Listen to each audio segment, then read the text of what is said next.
Hi, B Nation. Welcome back to another edition of the Irish Breakdown Podcast. It's Thursday, October 17th. We are 2 days and about an hour and a half away from Notre Dame kicking off against Georgia Tech. 5-2 Yellow Jackets against the 5-1 Fighting Irish.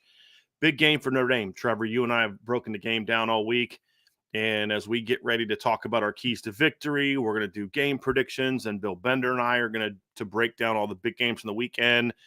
This is a game that's not getting a ton of national attention, but this in the world of Notre Dame is a huge game for the Irish, Trevor. Huge game. Yeah, it's going to be a big one. I'm excited. I'm ready to rock and roll. There's a lot of questions about this team that I think could potentially be answered on Saturday. Again, offense and defense continuing to take the steps in the right direction. Defense more so just playing at the level that we believe that they can. But it's going to be a different kind of test this weekend. So excited for it. And can they? Can they continue to play at that high level as the injuries continue to mount? Now you've got to add Benjamin Morrison to the list. So that's another one to add to the list.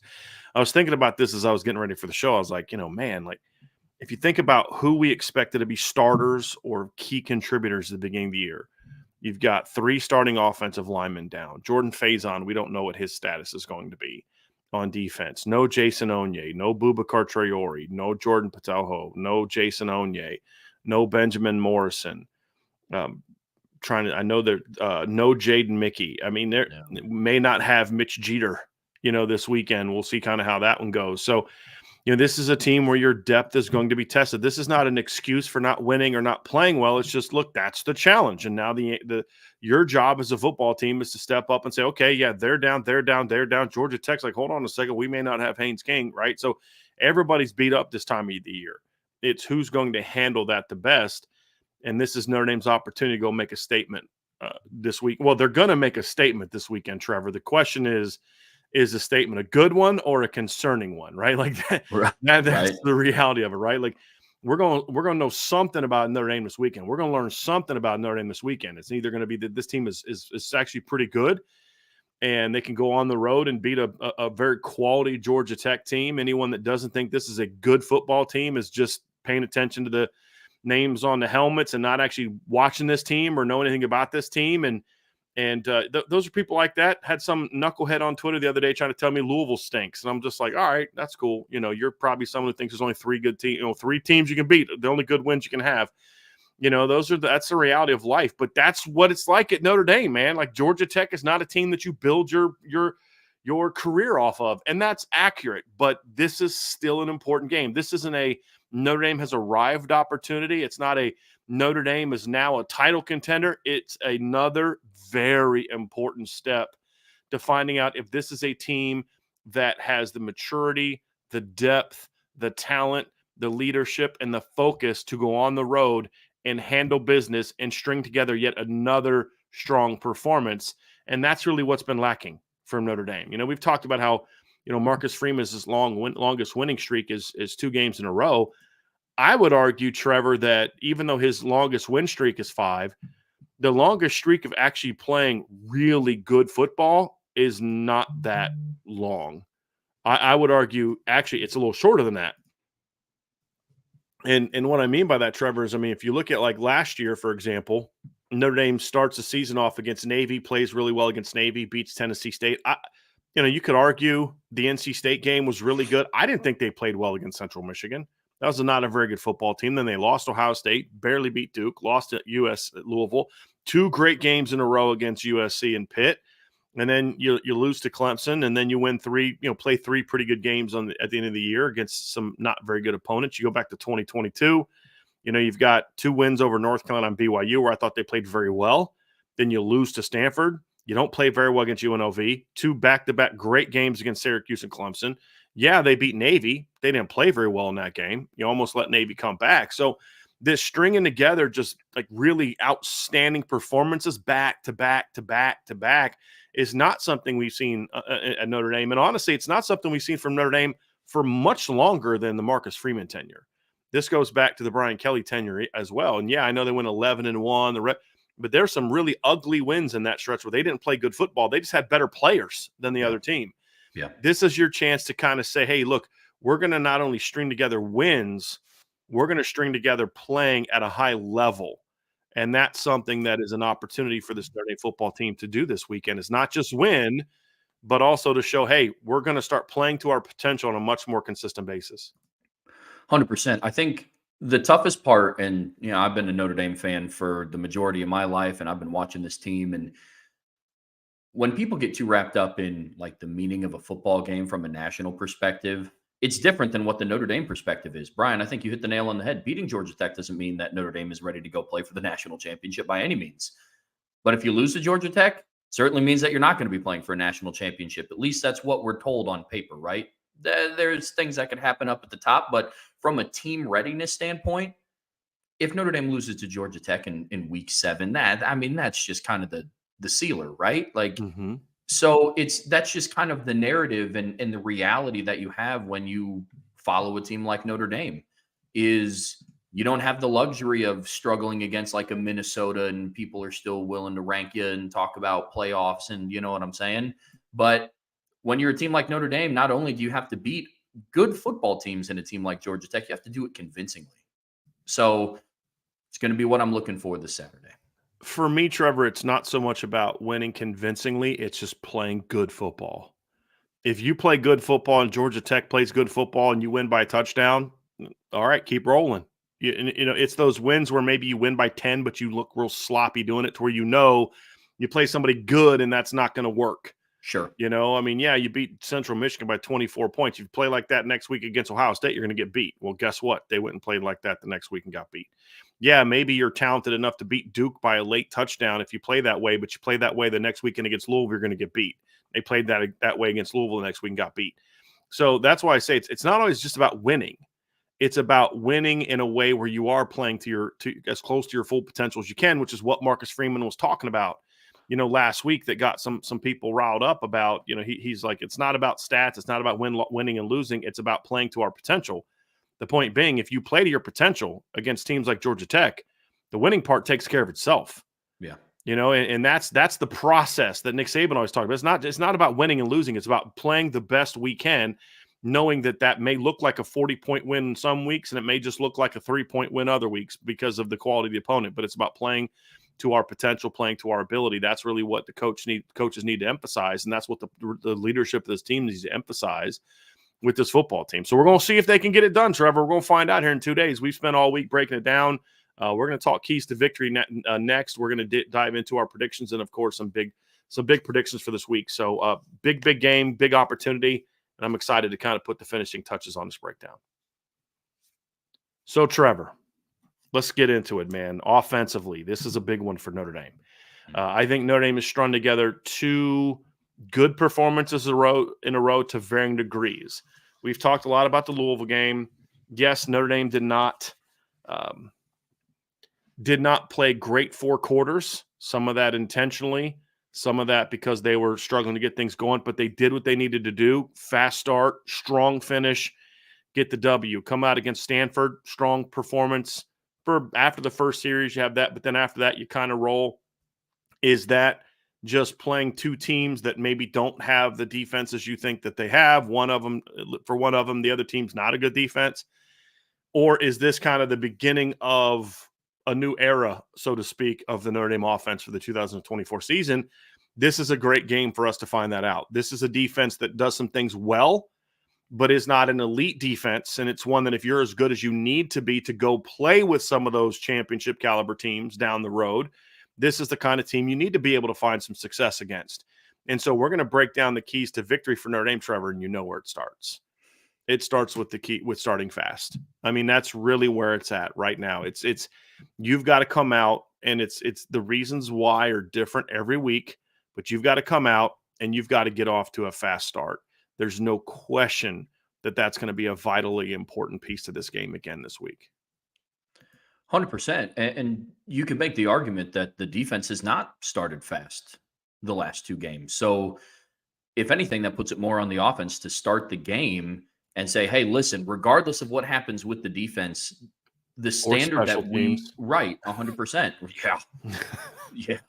So the standard that we need to play to as an offense, right, needs to be we start the game fast, regardless of the outcome, because if the defense comes out fast and the offense starts out fast, it's going to be an awesome game to watch for us as fans on Saturday, right? However, on the flip side of that coin, if for whatever reason the defense comes out and they're a little bit slow again, or God forbid there's a blunder on special teams, right? Regardless, the offense still has to start fast. So that should be the standard that they hold themselves to. Well, and we get back to the things we've talked about, Trevor. It's about getting into an early rhythm. This team has been one that when they play at their best, they usually start well. They usually start fast. They're a team that I still believe is still teetering on, becoming a confident group and then losing that confidence. Like, I don't think the game and a half we've seen in their last two games is all of a sudden the receivers have full faith in Riley Leonard. Riley Leonard has full faith in the line. The Riley Leonard has full faith in receivers. The coaches have full faith in the player. I mean, they're growing, but they're not there yet. You come out sloppy and struggling to move the ball in the first half against Georgia Tech, and all of a sudden that doubt creeps up again. That has been there for a chunk of the season. Coming out to a fast start is one of those things that allows you to say, okay, hey guys, we are that team. Let's go out and roll and really put, our foot on the gas and really take this thing over and really run through this team. So that confidence piece is still very important for this offense. There's some teams that Texas could get off to a slow start and it's like, don't worry, they're fine. They're confident. They know what they're going to do. It's like Oklahoma game. They didn't get off to a great start, but there was no shaking of confidence. It was like, as you could tell, Quinn was a little rusty early. That's a pretty good Oklahoma defense, but they figured it out and they rolled. I don't know that this Notre Dame team is the kind of team that can start slow and then all of a sudden figure it out. And that's kind of my question mark. And they need to start fast for themselves, and not even just you nailed the part about, maybe you got to protect your defense. Well, protecting your defense is also you get off to a 17-0 start or a 21-3 start, something like that. And now that's even more pressure taken off the shoulders of your defense and your special teams. And so there's that aspect of it too. And then the final piece is this is going to be a pretty loud crowd. There's going to be, obviously it's in Atlanta. There's going to be a ton of Georgia Tech fans there. I expect a decent Notre Dame audience, crowd as well, but it's going to be a very loud indoors, makes it even louder, Georgia Tech crowd. Take them out of the game right away. Don't let that be a factor from the jump. And if you can do that, then you've got a chance to roll. If you make this a 4-quarter game, the longer this game is competitive, Trevor, a team like Georgia Tech, the more and more confident they're going to become. And this is a confident team anyway. They very much mirror their head coach. A little cocky, a little arrogant, confident himself. And I mean all those things in a good way, because Georgia Tech needs to be that way because they're not as talented as maybe some of the teams that they've beat so far this year. They don't have a better roster, in my opinion, than Florida State. You know what I mean? Like if you ask an NFL team, okay, you can pick players for your team only from one of these two rosters, I think a lot of people are still going to pick Florida State's roster, not Georgia Tech's, if you're talking about the next level. But they've got enough talent, enough confidence that they go out there and play like, honestly, a team that's maybe even better than they actually are talent-wise, and that makes them dangerous. It's because, you don't know that you're not good enough to play with us. You know what I mean? And you need to put that doubt in their minds right away in this game. Yeah, I can't echo that enough. Georgia Tech is an extremely confident team, which is why they are a dangerous football team for Notre Dame to be playing. We've said it all week, man. Teams are not afraid to play Notre Dame right now, and especially not a team like Georgia Tech, right? They're a confident team. They do have talent spread throughout the team, but not in an abundance, right? Especially like when we talk about the defensive side of the football, a little bit of talent sprinkled in there, but it's nothing that's going to out-talent Notre Dame from when you compare an apples to apples, right? But this is a team that's very confident, and that makes them dangerous. It's a neutral site game in Atlanta. It's going to be a raucous crowd. It's essentially a home game for Georgia Tech. It is technically a home game for Georgia Tech. Even though you're correct, it's a neutral site, but it is a home event. They gave up playing, which I don't understand why. I do understand why. Like, is money that much more important to you than potentially winning? Remember when Syracuse did that in 2016? They were supposed to play in the Carrier Dome. I would be very curious to see how that game would have played out if that game was in the Carrier Dome in 2016 and a reeling Notre Dame team would just fire their D coordinator instead of playing it in MetLife. Yeah. Where there was a lot more Notre Dame fans than there otherwise would have been. But Sure. But to your point, Trevor, I mean, it is a crowd that is going to look for any reason to be fired up and want to win, because nobody cares about Notre Dame except when their team plays them and they want to beat them worse than anything in the world outside of maybe beating Georgia. Right. I mean, that's kind of how fan bases are. Hey, we hate Notre Dame. They don't matter until your team plays them. And then you go nuts and it's the biggest win ever, except over maybe your rival. And that's going to make it good. So, Trevor, what are some things that Notre Dame can do to get off to a fast start and be effective in this game? Well, one of the things is, look, the offensive line must play well. There's games where some of the opponents they play where it's like, dude, just be okay. Just be okay. Just get a body on a body and just be okay. And you're going to dominate that team. That was the case against Miami of Ohio. That was the case it turned out to be the case against Purdue. It was the case against Stanford. This is a game where I think they need to do better than that. I think they need to play well. I think they need to establish this thing early on. Georgia Tech is going to come out and be physical. They're going to be aggressive. They're going to take the fight to Notre Dame with their defense. They're going to try to punk Notre Dame a little bit, to be honest with you, Trevor. They're going to try to stuff the running game early. They're going to try to hit Riley Leonard as often as possible early in the game.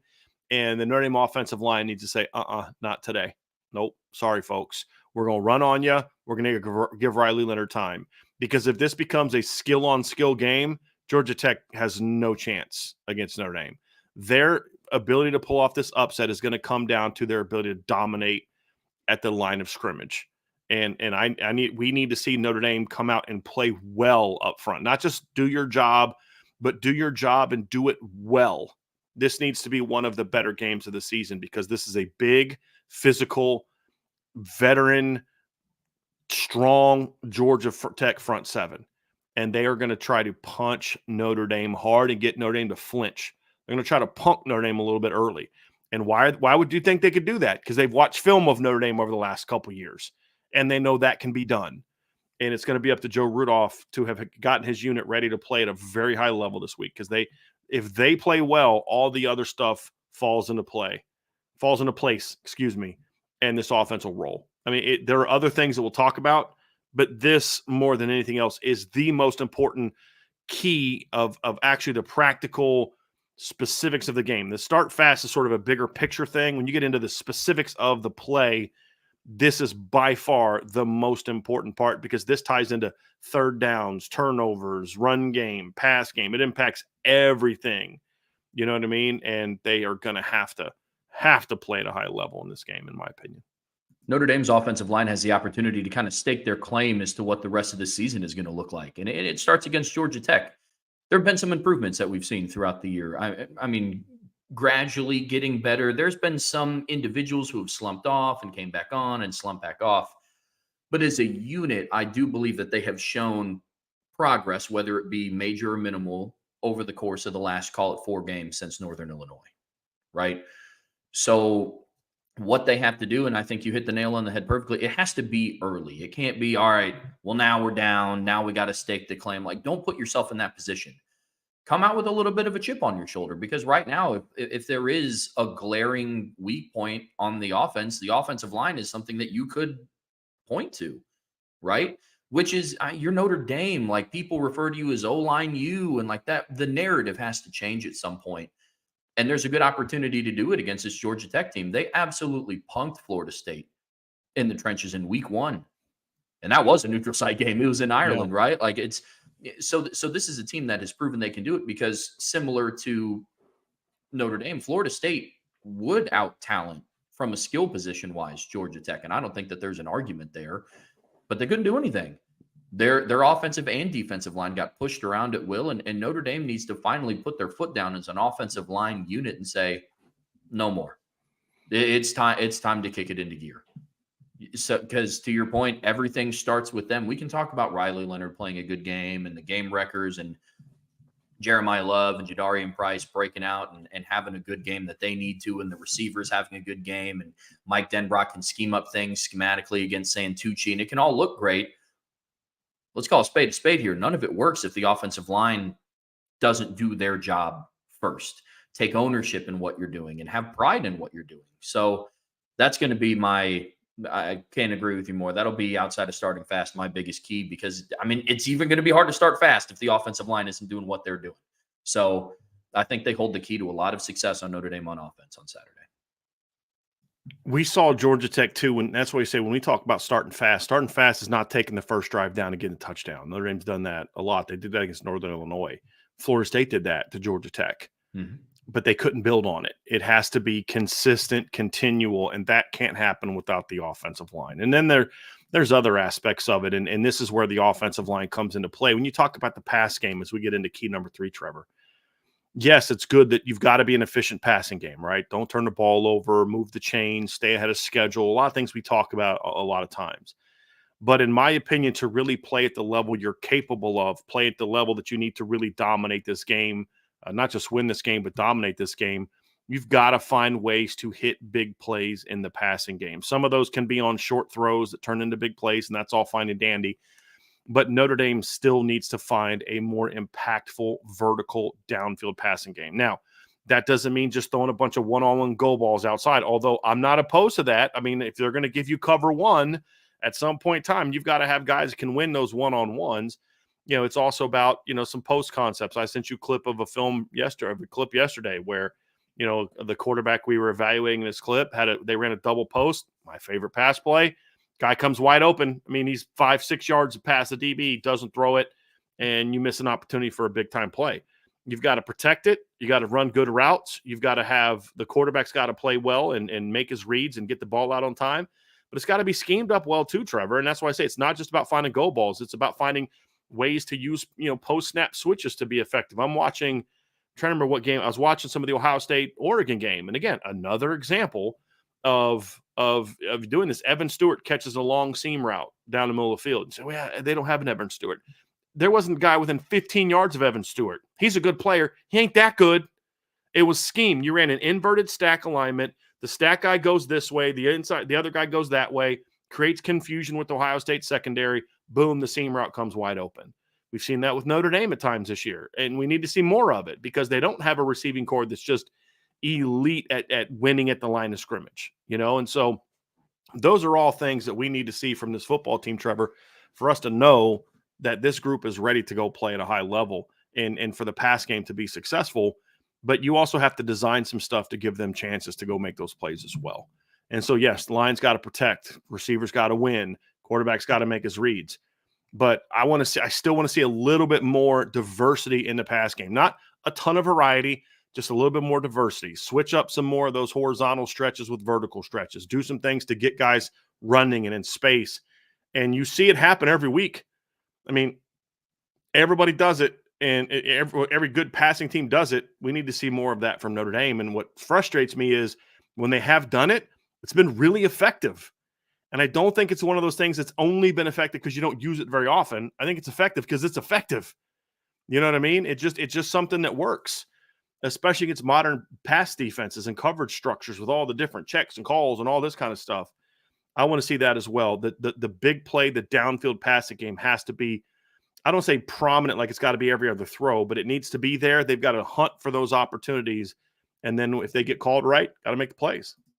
It needs to be prevalent enough where Georgia Tech and Tyler Santucci have to prepare for it every single drive. It's like, hey, listen, like this is a legitimate threat.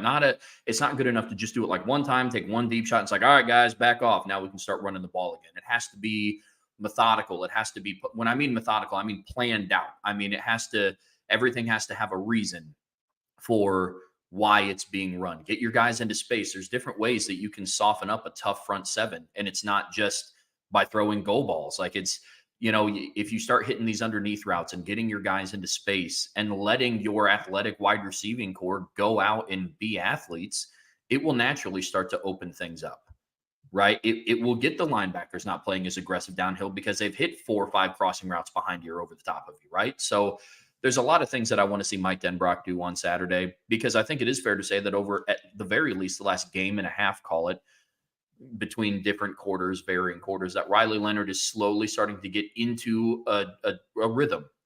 And so I want to see them build on that progress and let Mike Denbrock really open up this offense and saying, okay, now there's things that we've wanted to do all along. I don't want to call it like it's just a brand new scheme for this week against Georgia Tech. But there's things that I have to imagine that he's wanted to do all season that he hasn't been able to do it yet, whether it be between Riley Leonard not being in a rhythm, the line not blocking the way that they should. Can you protect the quarterback's kind of a big ingredient to whether or not you can throw the ball more than 10 yards down the field. 100%. Some people haven't put enough thought into that. Like, oh, they clearly don't have confidence in Riley Leonard to throw it downfield. I'm like, well, I mean, when they've given him time, he's done it. They've called it. He's made those plays. Can you protect it? And in some games, the answer is no. Yeah. Here's the final piece to me, Trevor, in this, and this is our fourth key to victory for the offense, and that is I expect them to rip off a couple big plays in the passing game. I do. I think they'll have some big – running game, I do. They'll hit a couple big plays most likely in this game because they've done it like every game. Against this Georgia Tech team, though, we need to see greater efficiency in the run game. That means higher success on the non-big plays, more 4-yard gains, less 2 yards and 1 yard gains. Limit the negatives in this game. This is a team that up front wants to eat up space, be physical, push you around, and just stone you. So first down, you're getting a yard, 2 yards. They don't create a lot of negatives, actually. If you look at the numbers, Trevor, their defense ranks 70th in the country in producing negatives in tackles for loss. And now part of that is because they don't have a lot of sacks, but they've got 30 run game stops. That's an average of about a little over 4 a game for a team that's played 7. So it's not a ton. It's a good number, but it's not a ton, right? And so what they do is they have a lot of run stuffs, 0-yard gains, 1-yard gains, 2-yard gains, because they're just physical, eat up space, and they fly downhill. For Notre Dame, you have to be able to turn some of those into 4s and 5s, by being good up front, getting a good push. Riley Leonard's got to make better decisions in the run game. That's actually where in the last couple of games where some of his biggest mistakes have come is actually not in the throwing game. It's in the running game. The run game breakdown that I put up last night. Thank you for not deleting that one, by the way. Did you see that play during outside zone where Riley Leonard pulls it and he runs and he ends up gaining 5 yards? That's a touchdown if he hands that ball off. Well, I shouldn't say that. That's at least a 15, 20-yard gain, if not a touchdown if he hands that ball off. Right? Like you can't make those kind of mistakes in this game. Running backs need to see the hole and hit the hole. And there's a couple, misreads by the running backs last week, which happens. You just got to limit them to a degree. There was times where you'd had one guy on the offensive line letting somebody knock them back and right into the hole and then blows up the whole run. This needs to be a really effective game plan. Part of efficiency in the run game too, Trevor, is similar to last week. You've really got to mix up your looks. You've really got to mix up your looks. You've got to be able to say, hey, listen, we're going to do this, but we're also going to do that. In that run game breakdown, so 39-minute video of the Notre Dame run game from Saturday, I broke down that pin and pull concept, and you guys could see it clear as day. To the running back, if for a team that's king the running back, for Jeremiah Love and Jadarian Price come down, it looked like inside zone. So the linebackers are squeezing down, playing inside zone, and then next thing you know, guards are pulling outside. They're running a double pull concept, pin and pull concept, and then boom, he's bouncing it out with room to work, right? And then all of a sudden, they're running inside zone, and they're thinking they're going to squeeze down a plate, and then boom, Jeremiah Love bounces it outside for a big play because they had done some different things to kind of keep them off guard. You've got to still mix up your run game to not let Georgia Tech just pin its ears back and let you think that you're just going to run, quarterback power and inside zone and counter all day with an occasional, pin and pull concept. That worked against Stanford, but now Georgia Tech has seen that. You've got to have some wrinkles with your movement, with your play calling, that makes it a little harder to key on them. So those are the 4 keys to success for the Notre Dame offense, Trevor. This is another great opportunity, as we talked about, for them to get rolling. I feel like a lot of the angst from Notre Dame fans that still exists still comes down to, and it's evident in that tweet that I put out yesterday. I'll put a tweet out and it's got one good stat and one bad stat. I'm like, I'm curious how people are going to react to this. And I knew how I was going to go. And like 9 out of 10 responses are negative. It's focusing on the negative number, which was the tweet was in 6 games this year, Notre Dame has played 4 Power 5 teams and Power 4 teams. And Notre Dame scored 42.3 points per game in those games. That's 3rd in the country. And against group of 5 teams, they're averaging 21 points a game. Oh, yeah, but what about Purdue? All right, cool. Take out Purdue. They're ranking 13th in scoring offense against Power 5 teams. Well, but what – it's like y'all can spend this as negative as you want. Guys, this is pretty good. But that's where a lot of the angst comes from. There's still a lot of people that don't think this offense is any good. Oh, you beat Stanford. They're not any good. Oh, you beat Louisville. Okay, Georgia Tech by themselves is not a team that, oh, wow, you scored on Georgia Tech. You're amazing. But it's about stringing these performances together where your offense looks good. That's the key. So I think this isn't a key to victory, but just if we see another strong performance, not only does it give you a chance to win this football game, but it helps your fan base feel a lot better about where things are. So that's it. So let's move over to the defense, Trevor, and talk about the Notre Dame defense here real quick. This is another one of those things where it's like it's just do what you do to a degree, but can you do what you do without the personnel? That's what we're going to find out from Notre Dame this weekend, is if they can do that. But there is one thing that Notre Dame has to do differently in this game. Every week we're like, just do what you do. Notre Dame has not been good dealing with motion, especially fast motion, cross-field motion, jet motion, running back motion. Georgia Tech naturally does that. They do a lot of that. We need to see this football team for Notre Dame have a better plan to handle that. Otherwise, it's going to result in some big plays and some chain-moving plays from this Georgia Tech offense. So that's going to be a big, big key to me in this game, is for Notre Dame to have some success coming out and having a plan for that movement. And if they can, then I think they can, that's a really important step to keeping Georgia Tech in line. I agree. I want to see Notre Dame's defense come out very similar to how they came out against Purdue, because I think that was one of the only games that they came out and they were basically like, it doesn't matter what you run, we're stopping it. And Purdue didn't do as much pre-snap motion, obviously, as Georgia Tech will. That's just not a major part of their offense. And when they would run motion, Purdue, when they would run motion, it was never anything that was that meaningful or as intentional as what Georgia Tech does. But I agree with you. They need to be able to come out, and that has been, if there has been one overarching weakness of the defense, it has been when opposing offenses do that. So I'm going to look at the Northern Illinois game. So it's going to be interesting to see what Al Golden does from a schematic standpoint when you factor in the losses of what they had on defense to game plan around that. But fact of the matter is that's a major key to victory, because if Georgia Tech is able to establish any sort of run game, it's going to be a long day. It's going to be a dogfight. Yeah. Trevor, key number 2 for the Notre Dame offense, for the Notre Dame defense in this game is similar to the other side of the ball, and that is going to be right up the middle. The interior must dominate. The line has to play really good. The edge players are going to be very important in this game. But as far as truly playing to your best, it's got to be, once again, right up the middle. Notre Dame does not have the edge talent right now, because of the injuries and Bryce Young being a freshman, to really come off the edge with their end players and just get a lot of pressure on the quarterback. Some of it's going to have to be design pressures with the linebackers and different players. But the best chance part of that's because of that, but then also Georgia Tech has their offensive tackles have been really good in pass pro this season. The only chance you have to really put any legitimate, impactful pressure on the passer is right up the middle, where your 2 best players on your front 7 reside. But it's also the part that can be the most impactful. It's going to be damaging to Haynes King, who's going to be a lot harder for him to be effective running the football and stepping into throws down the field. And if they do have to play the backup quarterback, that is the worst case scenario for a backup quarterback, is to get pressure right up his face, because that's where panic happens.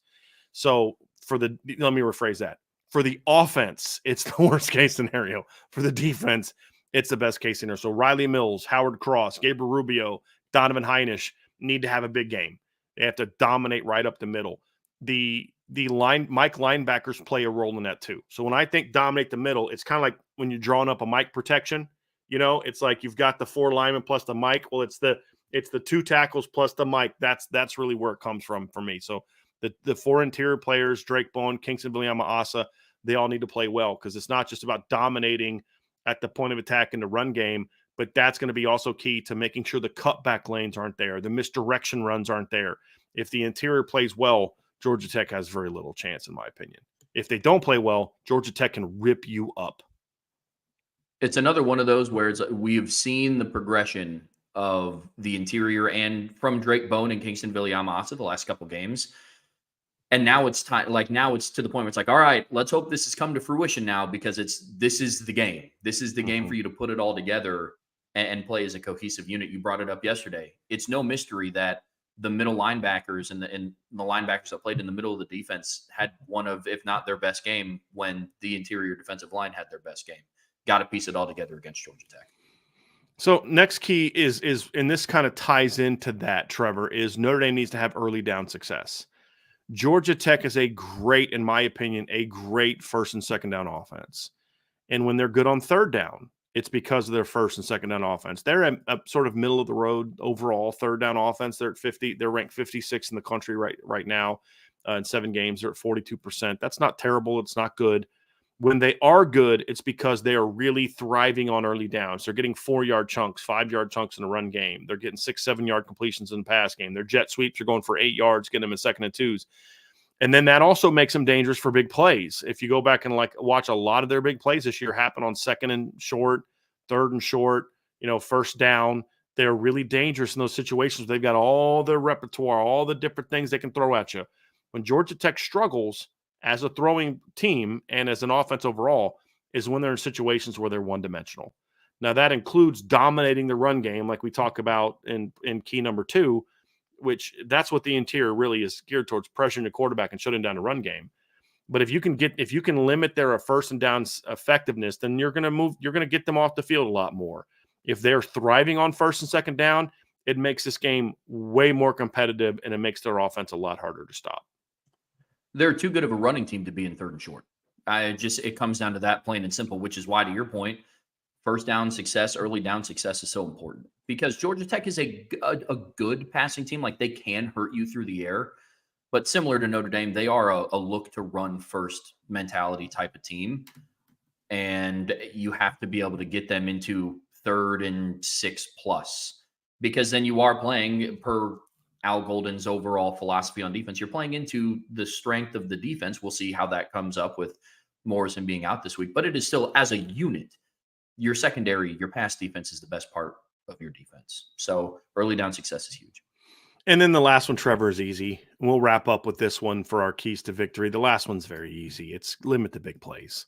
I mean, I don't know that Georgia Tech, they may do what Stanford did in the first couple of drives, get something going as Notre Dame's kind of feeling them out and trying to figure out how they're going to play. Louisville did the same thing.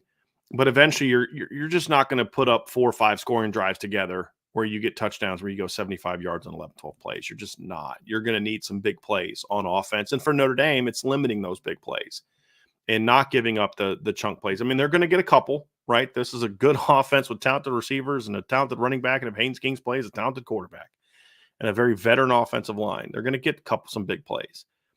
Louisville got some big plays, but they limited those big plays. And one of their big plays ended up being a big play for Notre Dame, right? So you're going to have to limit the big plays and then create some on your own. That's going to be the final key to this game is just don't let Georgia Tech go off. Don't let them rip off 6, 7, 30+ yard gains. Limit those big plays.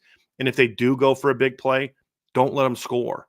They get a 50-yard gain, tackle them at the 12 because your red zone your defense is pretty good. You got at least a chance of holding them to 3. And so those are big. These limit the big plays, especially the big scoring plays. Yeah, I agree. So, Trevor, we're going to move on to the prediction show next. But before we do, folks, do us a favor. Hit that like button. Hit the subscribe button. Hit the notification bell. Share this podcast. Give us a 5-star review. And I'm telling you, if you have not signed up for the message boards, you're missing out.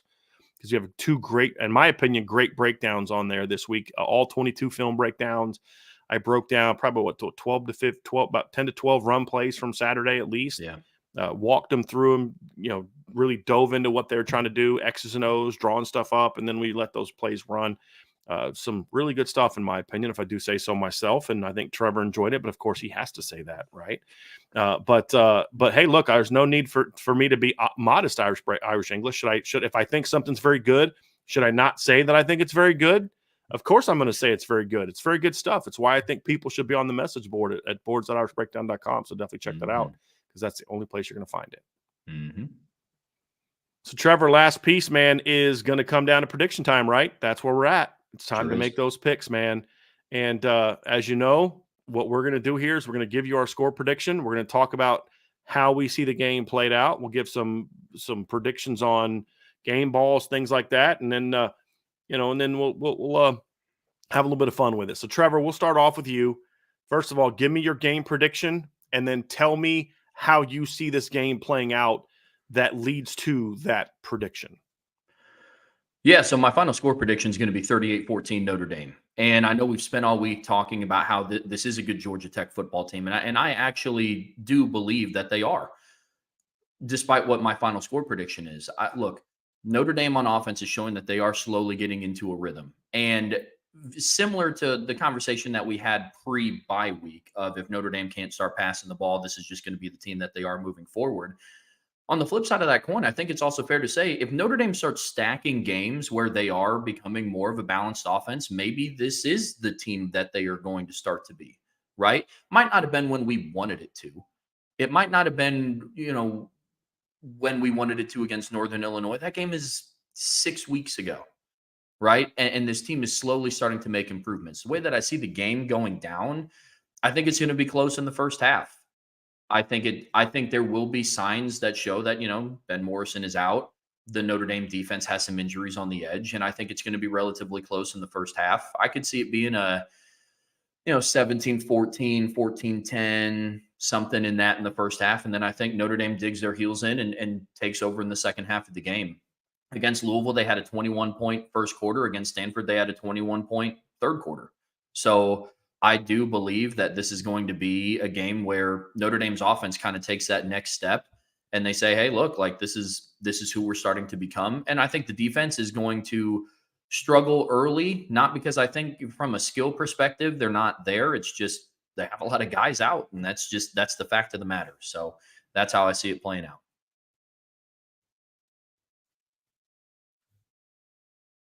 So, Trevor, if the game plays out the way that you think it's going to play out, who is your game ball recipient for the Notre Dame offense? I think it's going to be Jaden Greathouse. Jaden Greathouse gets a game ball this week. I think I've been talking all week about how you need to get your playmakers into space. He had a quiet game last week because I think he was only targeted once. I think he had one catch for like 19 yards last week or something. Now, I think Jaden Greathouse has a field day. I don't know if he gets into the end zone, but I could see this being a 6-7 reception-esque type of game from him because I think the matchups are going to favor him well. I think Denbrock's going to utilize motion in a good way and get him into space. All right, so Jaden Greathouse gets it for the offense. Who is your game ball recipient for the Notre Dame defense if this game? Because you said 38-14, correct, is your prediction. Who gets it for the Notre Dame defense? I'm going to give it to Xavier Watts. I think he's the leader in that secondary right now, and with them hurting a little bit with their cornerback depth, I think he's going to step up and be the leader that everybody knows that he is. I think Georgia Tech has only thrown one interception this year. I think he picks them off for a second time this year. And I think that key is going to be what kind of turns it on for the defense a little bit. Similar to last week, how, the defense was struggling a little bit. Howard Cross gets a big sack, and then the game was completely different from then on. That's how I see Xavier Watts' interception being this week. That'd be huge, especially if you can make it early. That'd be big time.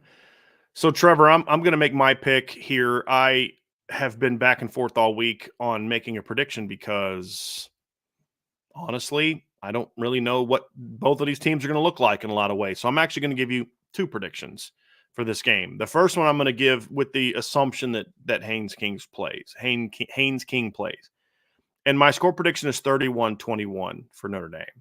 But I see it being a little bit closer than that. I think it's a game where maybe it's like 24-14. Georgia Tech scores and Notre Dame goes down and kind of puts one away late. Something kind of like the Louisville game, where it was, it was a 7-point game. It was a 14-point game. Is more determinative of how the game actually was played. Louisville got a late score. This one's kind of similar to that, but the game is more convincing in the final score than I think maybe it'll be. And the reason I say that is I don't know. I haven't seen this Notre Dame football team come out yet and just string together 3-4 straight good games in a row. And I just need to see that. And so I'm still a little bit into the category of I still need to see a little bit more from this team, especially Benjamin Morrison. I know all the fans are like, they'll be fine, and maybe, but I think we're too easily dismissing how quote unquote easy it is to overcome a player like Benjamin Morrison, because it changes how teams defend you or how teams go at you completely. And so maybe they are fine because of how well they've recruited, but I just have a very uneasy feeling when I watch these receivers play that they're going to hit a couple more big plays than they otherwise should. And that this defense matches up really well with what Notre Dame does. And if Notre Dame doesn't play outside of their norm, because as of right now, the Stanford game is an anomaly. offensively. They haven't played with that balance all season. And if they can do that, then I think they win convincingly. And then my second prediction, Trevor, is if Haynes King doesn't play. And I'll be honest, this is the score that the game should be if Notre Dame was playing at a high level and healthy. And that's 38-13. If Haynes King doesn't play, I don't think Georgia Tech can move the football. I think if Haynes King doesn't play, Notre Dame can just kind of sit back and say, we're going to make sure Jamal Haynes doesn't beat us. Because if we shut down Jamal Haynes, that's going to then lead to things where we're going to get to Zach Pyron, and he's just not there. All the success they've had against CJ May, or excuse me, Drake May, CJ Stroud, Caleb Williams, Jaron Hall, Tanner McKee. You look at all the quarterbacks they faced over the years, and they've shut down. It's like, I just have a hard time believing that just because Benjamin Morrison's out, a backup quarterback is going to come in and all of a sudden shred this team. Anything can happen, right? It's crazier things have happened. I watched Tennessee basically get beat by a backup quarterback. And so, look, that's just kind of where it's at. I just don't think a backup quarterback against this defense is going to be able to go out there and just move the chains. And so, and yes, the Georgia Tech run game has kind of gotten rolling in the last couple of weeks, but that was against two teams that don't have the type of defense that Notre Dame has, in my opinion. With all due respect to Duke and especially North Carolina, they don't have this kind of defense. So 38-13 is my prediction if Haynes King doesn't play. I think Georgia Tech struggles to move the ball early, and Notre Dame kind of pulls away pretty early. That could be how it goes, even if he's healthy. But I like this Georgia Tech team, man. I really do. It's not even just about, I don't think Notre Dame's is how good is Notre. It's also about, I like this Georgia Tech team. I really do. They're tough. They're physical. They've got good athletes. They're schemed well. They're coached well. They respond to adversity well. I like this team. I just think Notre Dame's playing at a pretty good level right now, and they're just a more talented team all around. And Notre Dame is, if we're talking about how well teams play away from home, Notre Dame's 2 games away from home. They won 66-7 over a Big Ten team, and they won 23-13 on the road against a SEC team that's 5-1 and ranked in the top 15. Notre Dame's played pretty well so far away from home, and I think this is going to be another opportunity to do that. So that's my prediction, 38-13. So in both instances, my game ball is going to go to the same player. It's going to be Jeremiah Love. I think this is going to be a big game for Jeremiah Love. Getting outside, I think he's going to make some plays in the pass game. I think he's going to rip off some big runs. He wasn't used a whole lot last week. I think he's going to be a little bit hungry to kind of get back out there and dominate. If it's not him, I could see, like a Riley Leonard going off. But I just think this is a game where Jeremiah Love just, on turf, getting outside is just going to have some really, really big plays. Really, really big plays. So he gets my game ball for the Notre Dame offense. For the Notre Dame defense, Trevor, this one is, I've been a little bit back and forth on this one because if the game goes out how I think it's going to be played out, then I actually kind of agree with your prediction. It's going to be the first prediction, I think it's going to be a Xavier Watts making a big play to create a stop that helps the Notre Dame pull away. If the game goes how I predicted on my second one, which is sort of how the game should go anyway, but how I think it will go if Haynes King is down, it's going to be one of the linemen. It's going to be somebody up front is going to dominate, whether that's Howard Cross, whether that's Josh Burnham again, whether it's Bryce Young, whether it's Junior Tulamaka or Riley Mills or Gabriel Rubio. Somebody up front is going to win it if Notre Dame dominates this game, because it's going to mean that they put a lot of pressure on the quarterback and that they were able to get after the run game. That's what it's going to tell me. And maybe I'm giving Georgia Tech's ability to throw the ball a little bit too much credit, but I just look at it and say, guys, you can't keep losing your best pass rushers and your best cover player and just expect to still be the best pass defense in college football. I mean, if they do, that's awesome, and it just speaks even more volumes about how good Mike Mickens is as a coach. But you get to the point in time where it's like, bro, at some point in time, you got to take some little minor step back, right? If you keep losing all these players, I mean, don't you think that's got to eventually happen? So far, it hasn't to the Notre Dame defense. I mean, it really hasn't, but I think this Benjamin Morrison one is going to sting. And it's not even about Leonard Moore. It's really not. It's about just overall how teams are going to game plan against Notre Dame and the way that they're going to be able to attack them. And, it just comes down to that. I just think they've lost a little bit too much. And so that's why when I look at this, Trevor, I am going with a D line. If they dominate this game, it'll be because some D lineman takes over this game and dominates. it won't be because of one of the corners. Now, I would love it to be like Christian Gray because he gets has a pick six or shut somebody down, or Leonard Moore because he plays great and has 2 breakups and a pick and locks Eric Singleton down. That'd be great. But I just think at the end of the day, it's still going to come down to, can you stop the Georgia Tech running game? This might be the best rushing team you face so far this season, especially if Haynes Kings plays. Yeah, got a dynamic quarterback. You've got a great running back, a kid that's every bit as good as the kid from Northern Illinois, if not better. But unlike Northern Illinois, you are actually playing a team that has a quarterback that can run. Even Zach Pyron can run a little bit, you know what I mean? More so than the kid from Northern Illinois. And then their backup running back's averaging, I think, the same yards per carry that the starting running back is at this point in time in the season. So the Alexander kid. So this is a good football team, man. Veteran offensive line. And as we've seen a couple times this year, when Notre Dame's played decent sized veteran offensive lines, they've pushed them around a little bit. Is that going to happen against Georgia Tech again? Or is that just they're past that? This is a different team now. I'd like to think it's that, but I don't think that we definitely know that at this point in time. So that's kind of where I'm at with this prediction, Trevor. So yeah, I hear you. I hope I go back-to-back weeks for game balls, because last week I predicted it to be one of the 2 defensive tackles and Riley Leonard, and they played pretty decent last week. Well, what did Marcus Freeman said? Who did he say was the team MVPs for Notre Dame? It was Riley Leonard and Howard Cross, right? Mm-hmm.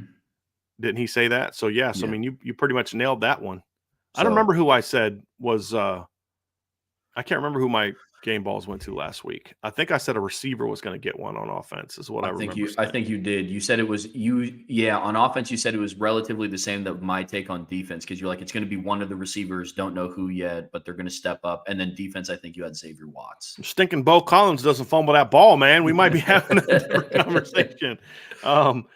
So hopefully one of us is right on game balls, and hopefully that you are correct, because my prediction of what could happen if Haynes King doesn't play, or what should happen, is very similar to what your overall score is. You went 38-14. I went 38-13. I originally had a 38-10, but I was like, man, I feel like with that run game, they're going to at least be able to put 3 scoring drives together. Like in both scores, I have them putting 3 scoring drives together. Yeah, it's just if Haynes Kings plays, they're a lot tougher in the red zone. And that's where the 21 comes from. If Haynes King doesn't play, it's a little bit easier. Should be a little bit easier to stop them in the red zone. That's why I got 38-13. So I do have them getting 3 scoring drives. So it's going to be interesting, man. Well, let me ask you this as we wrap up, Trevor. If this game does not go the way that you think it's going to go, what will be the reason? What was the concern that you have for this matchup if it doesn't go the way that we predict? They get pushed around in the trenches on both sides of the ball. That is my major key to if Notre Dame wins 38-14, like I think that they will, it's because on offense and defense, they're both lines, both trenches play. I don't want to say even out of their mind. Like they just play well. Like they don't have to, Notre Dame doesn't have to go out and play the greatest game ever on offensive line and the greatest game ever on defensive line. It's just go out and play well, like do your job. Marcus Freeman says that they're a lineman-driven program on the offensive and defensive side. Now it's time to go out and show why. That would be my, if Notre Dame loses or if the game doesn't go the way that it should, it's going to be the offensive and defensive line. That's mine. Dig it. I'm with you. That's mine. If this game doesn't go the way it's supposed to go, it'll be because of that. So I'm with you. So Trevor, great job today, man. Hope everybody enjoyed our keys to victory and our Notre Dame predictions. And I hope that the Notre Dame prediction comes true. I hope that Notre Dame does have another convincing win. I think this is going to be a tough one. So just real quick super chat from Beezer 12 Washing Beard. Been on a Route 66 road trip for 7-year wedding anniversary the last 3 weeks. Thanks you fellas for the company on the long drives. D Shines 40-10 Irish. I appreciate you, man, very, very much. 7-year anniversary. That's awesome, man. I love it. So we'll be 17 in April. My wife and I will celebrate our 17th, and Trevor is his next anniversary will be his first anniversary numero uno. Make it special, brother. So I'm just telling you right now, make it special. Yep. So don't screw it up like I did. Okay. Make it, make it special. All right. So thanks for joining us, everybody. We're not, Trevor's leaving. I'm not. I'm going to be bringing Bill Bender in here in a minute. And we're going to preview this weekend's games, because Trevor, I know we're going to be paying very close attention to the Notre Dame game at 3:30. There's a lot of big games on this weekend that we'll have some side eye towards as we go through this week. So, Trevor, thanks for joining us, everybody. Make sure before we get to this next section, y'all hit that like button, and we're going to get rocking and rolling here in a minute with our preview of week 8 of the college football season. So that you all know what that means. That means it's time to bring in Bill Bender. My man, Bill Bender, Sporting News. It's been a busy day today, Bill. I know you got a lot going on, but I am ready to rock and roll. And I'm thank you for joining us here today as we get ready to preview what is going to be another huge weekend of college football, Bill. Yeah, thanks for working around my schedule. I know we got a long week. It's been a long week. Yeah, we got a lot of content out at Sporting News coming tomorrow. Our midseason All-American team. I'm trying to think how many Notre Dame guys are on there. There's at least one. And a story about Red Grange I told you I've been working on and getting ahead for next week already. So it's been quite a day, but definitely here, definitely ready to talk about these games. So, Bill, what we're going to do is we're going to kind of go in order of, I think the best way to go this week is in order of kickoff time, because it leads perfectly into Texas, Georgia, because that's going to be the latest kickoff of the games we're going to talk about. The first game we're going to discuss, Bill, is obviously an important game for Notre Dame, but I do think it is a big game nationally as well, and that is obviously the noon game that is going to be happening on Saturday between number 6 Miami at Louisville. That game is going to be at noon. As I said, it's going to be on ABC. Miami is a 4.5-point road favorite over a Louisville team that 3 weeks ago, was ranked 15th in the country and was looking pretty good. They had back-to-back tough losses to very good football teams, competitive games both, but lost both. Miami comes in undefeated, Bill, 6-0. That's a controversial 6-0, depending on who you talk to. Very controversial 6-0. This is going to be that game that shows if Miami is a legitimate contender or a bit of a pretender. And the same is true for Louisville, because this not only has legitimate ACC title, championship implications, but this is a game that could potentially impact how many teams we actually see from the ACC get into the postseason. So let's kind of kick it off with that, Bill. Is just your overall thoughts on this matchup between Miami and Louisville. I would have thought they played more, and they haven't really. They played last year. Louisville won a 38-31 shootout. The 2020 they played last time they played at Louisville, and Miami won by a couple touchdowns. So if Miami's good enough to go in and win, they'll go in and win. I feel like I've talked a lot about Louisville on this show randomly, and I'm not bad at picking their games. I had SMU dialed in. I thought SMU could hang with them. I think the week off came at the right time for Miami. They can reset. They have the best player on the field in this game in Cam Ward.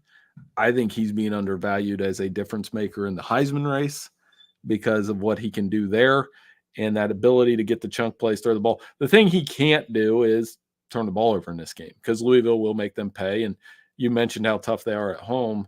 9-2 under Braum at home. I'm trying to think who the other loss is. They lost to SMU this year, obviously. I'm trying to who beat them at home. I'm curious. They lost to Pitt last year. That's it. On the road, I thought. Let me find out who they lost to at home. Was it Kentucky? Probably. Yeah, they lost to Kentucky at home last year, 38-31. So, yeah, I mean, this is a big game for Braum, and it's early, which probably helps Miami. But I think coming off the bye week, they're a little bit sharper, and they don't turn the ball over. They've used up all their 9 lives, though. Yes, no doubt. Well, just curious. I'm not arguing. I'm generally curious why you think it being a noon game helps Miami. Because the fans can't drink as long. Gotcha. That's always my road game. You want, if I'm going on the road, I want to play at noon. Sure. Every time. I want to play at noon. I don't want to play them in prime time. It is Louisville. They have a lot of bourbon down there, bro. Sure. I mean, like I said, I don't disagree. I just was curious kind of why you thought it was noon. I wonder. Some teams react differently to those, but no, I think the crowd aspect of it is Notre Dame played a night game there last year. My wife told me, she's like, the whole place smelled like weed. Like they were loud, they were crazy. You know what I mean? Like it was crazy because she was on the sideline for the game, shooting the game. Bourbon flavored weed. Yes, absolutely. If that exists, I don't even know if that exists. Yeah, so it's going to be a big test for the Louisville defense that has been struggling the last couple weeks. They really have. I mean, Notre Dame ripped them up early. SMU ripped them up. Notre Dame ripped them up early and late. SMU ripped them up from kickoff until the end of the game, basically. And Virginia moved the ball on them pretty well last week. They just couldn't put the ball in the end zone. That's the thing that concerns me. 3 weeks ago, I would have picked Louisville to win this game, and I think probably win this game where they're clearly the better team. But I'm not a big fan of what I've seen from the Louisville defense in recent weeks. The reason I'm still picking Louisville in this game is, I'm sure part of it's wishful thinking, Bill. But I don't know that Miami has – look, and this is – people are going to say I'm nuts because they've got some name players, but I don't know that Miami necessarily has the kind of receivers that scare me if I'm Louisville.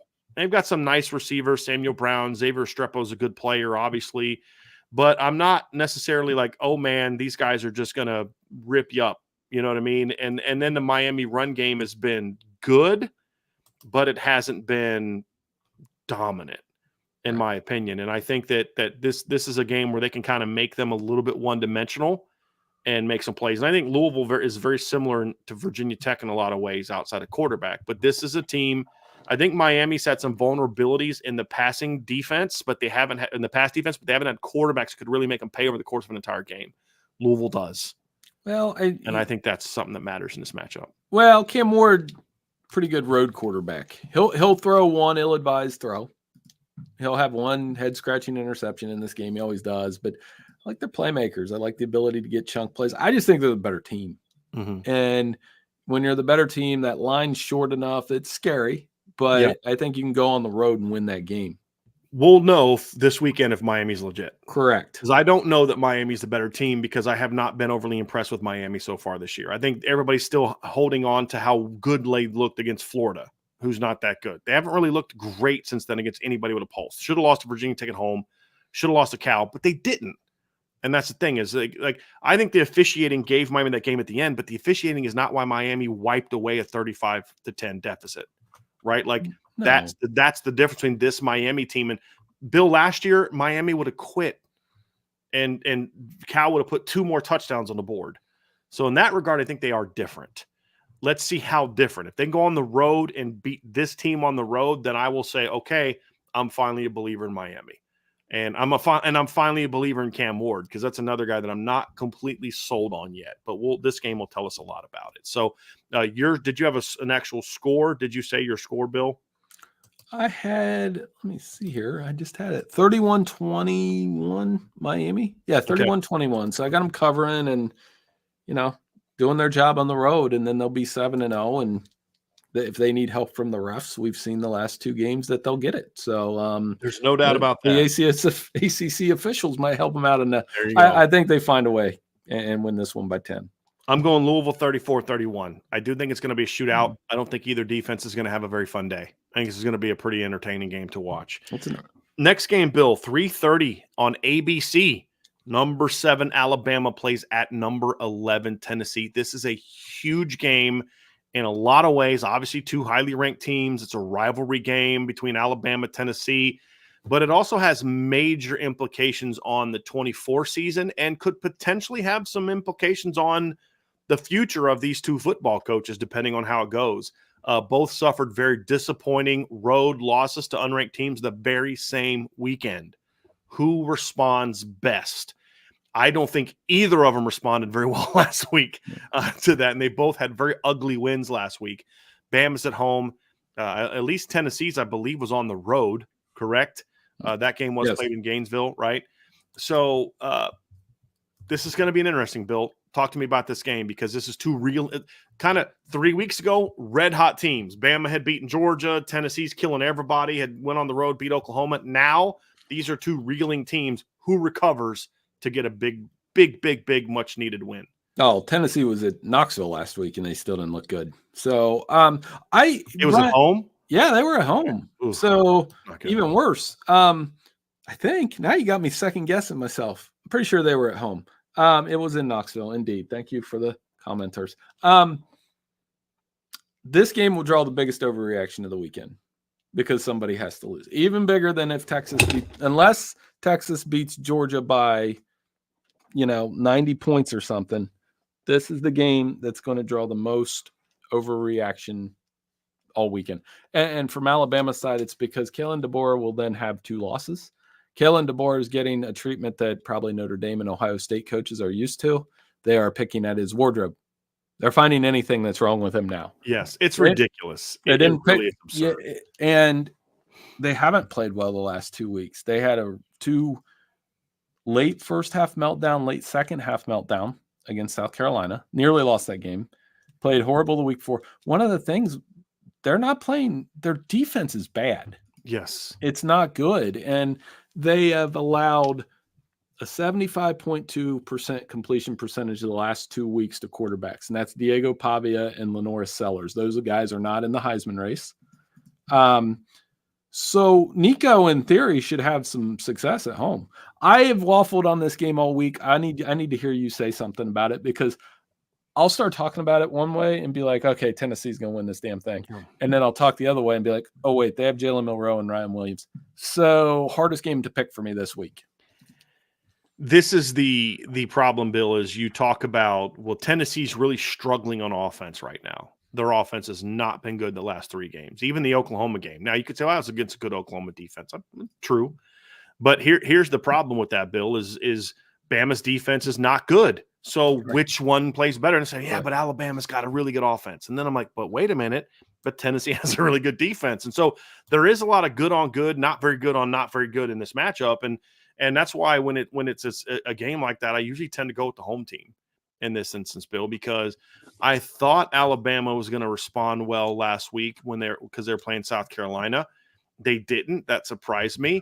Tennessee, I kind of chalk up to, I mean, look, Florida's been playing better of recently, of recent. They are coming off back-to-back double-digit wins over Power 4 teams, and it's a rivalry game. But then you can say, well, but Alabama's overlooking South Carolina, who's sandwiched in between Georgia, the Georgia Vanderbilt loss, and then the next week against Tennessee. Neither team looks very good right now. And so I'm going to go in a game like this. I'm going to go with the team that has the best defense and the team that's playing at home. But I don't feel good about it, because then I also think about, well, the Tennessee defense has shown some warts. And if your offense can't score, you could hold Alabama to 24 points and have a great performance and still lose. And Notre Dame fans know about that, right? Where, yeah, your defense plays lights out, but your offense doesn't show up and you get beat. Ohio State, Notre Dame last year, right? Louisville, Notre Dame last year. And that's kind of my concern about this prediction, Bill. I actually went Tennessee 27-24 is my prediction, because I think not only I love the skill talent at Alabama. It's dynamic. It's special. What's not being talked about enough is Alabama's offensive line is not playing well either, in my opinion. And against a Tennessee defensive line that's got some dudes that are trying to show the NFL scouts, hey, take me number 1 overall. You know what I'm saying? This is the kind of game where a guy like that really feasts, and that's ultimately what it comes down to for me. I think they're going to be able to create enough mistakes, because I think they can make Alabama one-dimensional, Bill. And that's my concern. So you mean one-dimensional as in they take away the running game? Yes, and make them drop back and throw, and then you can pin your ears back, and you're putting a lot on Jalen Milroe's shoulders at that point in time. And if Jalen Milroe's not a factor in the running game, they're in trouble. I kind of chickened out on this pick, and I'll explain it that way. When the line is at 3, so I did the move where I'm like, Alabama 28-26. So right in the same neighborhood. So I was like, well, I'll just do Alabama straight up, Tennessee covers, and just, that's being a chicken, because you're not taking a side on the fence, and there's a risk that you can lose both. I suppose I can't lose both, but anyway, it's you take 50-50 chance there. But I do think it'll be a close game, a classic. The last one was just like that. Tennessee was able to win at the end of the game on a field goal, and it was momentous. And like I said, the reaction for the loser, for Tennessee, this was a team a couple weeks ago. I was on this show saying, hey, best team in the country, most complete, blah, blah, blah, and was wrong. They still have a real good defense. And Alabama, I mean, the heat on DeBoer, if they lose, fair or unfair, is going to be off the charts. Sure. Because, you've got 2 losses. There is we're going to talk about, I guess we can talk about this in a little bit, but the possibility that Georgia and Alabama both have 2 losses is out there. And by it's not by the middle of October. It's 50-50-ish that they both could lose. Yeah. I mean, if you said I'm taking Tennessee and Texas Saturday, I'm not calling you crazy. That's what I'm saying. Yeah. I want to respond to one of our commenters. One of my favorite people, Andre Tonsel, said that he doesn't think Tennessee has a very good defense. I just want to remind people that they're good. Tennessee has yet to give up 20 points or more in a game this season. Like the highest point total they've allowed is 19 points. Their other opponents had 17, 15, 0, 10, and 3. They held NC State to 10, Oklahoma to 15, Arkansas to 19, Florida to 17. Now, those are not any juggernaut offenses, but Tennessee's defense is legit. It is a very good defense. There's no question about it. Now, this is a completely different type of skill talent than they faced. So the premise that this could be a shootout, Bill, I mean, it could be a shootout because Alabama does have dynamic talent. And if their line plays well, this could be a shootout. But that doesn't take away from how good Tennessee's defense is. Alabama has very good skill talent. Mm-hmm. It just comes down to, is their line going to play better? That's really what it boils down to for me. And until they figure that out, like I watch their offensive tackles and I'm like, you guys are trying to play 1995 football. You got two offensive tackles, especially Caden Proctor, who's feet like they're stuck in mud half the time, and he should still be at Iowa. I mean, with all due respect, he would fit in much better there. That's what it boils down to. Is I like the front of Tennessee a lot, and that to me is going to be the key matchup in this game because if they pressure Jalen Milroe all game, he's going to make mistakes. He's going to they're going to get enough sacks to stall that offense. If they can't get to him, then that's where I think Alabama can win this football game. Is because if it's just becomes a skill on skill, as much as I like the Tennessee defense, I don't think that like Tennessee doesn't have like Notre Dame secondary, where if the D-line has an off game, Notre Dame can still shut you down because they have an elite secondary. I don't see that from Tennessee.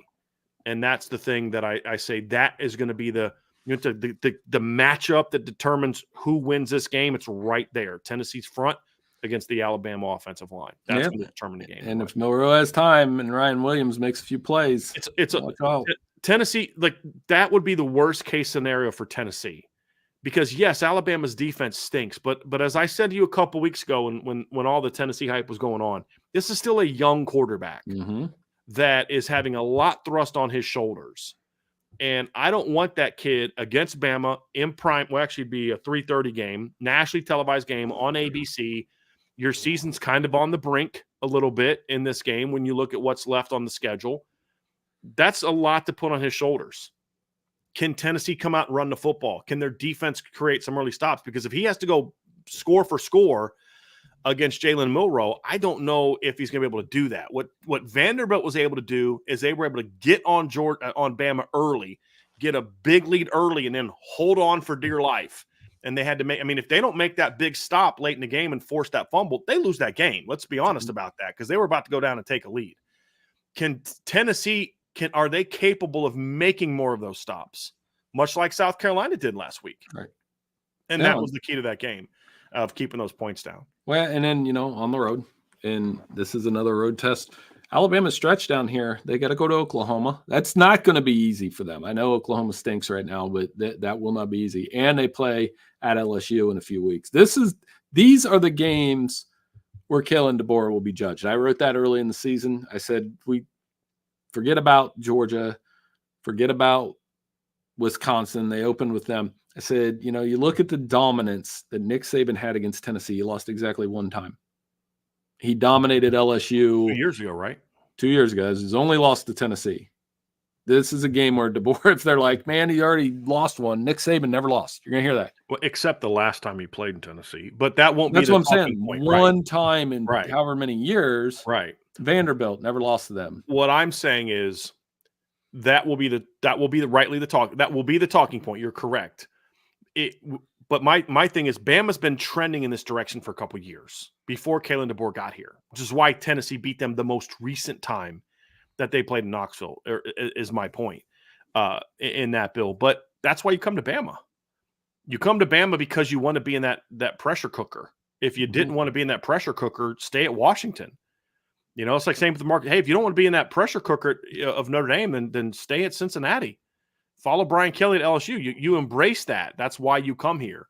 And I do think this is the kind of game, though, Bill, that can also go a long way towards silencing those critics. Because 2 weeks ago, Kalen DeBoer was a genius and everybody loved him. Saban. And yeah, exactly. And it's fleeting. Yeah.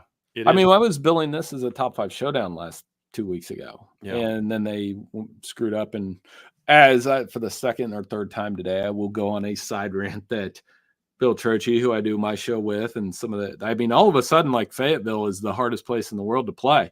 Good Lord. Can't go to Fayetteville where Arkansas is so good at home. I mean, come on. They're undefeated at home this year, Bill. They are undefeated. They're acting like, I was like, I never heard a Big Ten fan be like, I guess what would the we kind of do that with Wisconsin. We kind of you can't go to Camp Randall and win. No, Kinnick Stadium gets a lot of that type Kinnick of Stadium at night, you're in trouble. And so I guess we all do that, Bill. Do we have it on the, are we talking about, oh, you want a prediction? We'll do that next. That's the next game we'll get to. So yeah, let's talk about Fayetteville. Let's wrap this one up first with a score prediction of this game. Yeah, didn't we give them? No, I don't for the Alabama Tennessee. I didn't give mine. We gave them for the. Oh, I thought I already gave mine. 28-26. 28-26 Alabama. Oh, that's right. When you were talking about the spread, and you said 27-24 Tennessee, right? I did. You know what? I completely forgot that that I gave that. See what happens? That's my bad. We got what happens when you put us in the same room. Start talking about Fayetteville, man. Fayetteville got us all having me like triggering flashbacks to my freshman year of college in Fayetteville, North Carolina, man. You know, you kind of got me. I got a little triggered there. There you go. Let's go over to Fayetteville. Let's get into that. If you like. Let's number 8 LSU at Arkansas.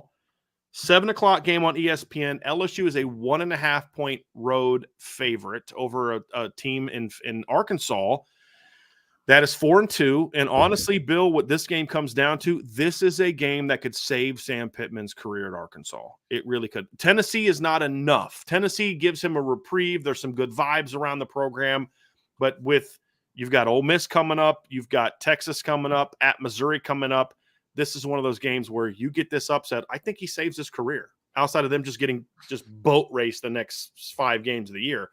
I think that's what's at stake for Arkansas. And for LSU, it's, dude, you're still undefeated in the SEC. Your postseason destiny is still in your hands, LSU, and you're playing a team that you've beat by combined 6 points the last 2 years. Last 4 games in this series, all by 3 points. That's last 4. Wow! I just was looking at the last 2 of the Kelly. So, like in the series, who are regardless of who wins, it's a field goal game every time. So we have a trap game here. So why is Fayetteville so hard to play? I'll tell you. Pittman 6-4 against the spread as a home underdog. That's a good, and he's won 4 games straight up. That's pretty good. So I'll give him some credit there. Last 10 games, if you're a home underdog in 10 games and you win 4, that's not bad. Like, it's not great, but it's not bad. These games have been close. Arkansas can run the football a little bit. LSU coming off an emotional victory. All that said, I still like LSU, man. I think they're the better team. I like Garrett Nussmeier. I like when they've got tackles to keep him clean. That helps on the road. I remember watching this game a couple years ago when LSU won there by 3, and I felt like they should have won by 20. But how many years ago? Talking about 2 years ago? The game a couple years ago there. I believe that was a Harold Perkins game. Like, he had 3 or 4 sacks in that game. And like you said, LSU, when you take a peek at those SEC standings, they get through this one at Texas A&M next week, and that's suddenly as those SEC publicists do, they will sell that as a top 10 game. And it will be. I mean, if you win this game, you basically have to go 1-1 the next 2 games against A&M and Bama, and then beat the teams you're supposed to beat, and you're in the SEC title game.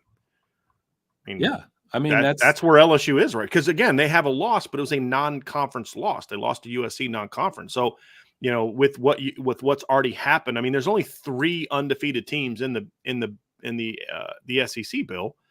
And when you look at LSU, if let's say they lose to A&M, beat Bama.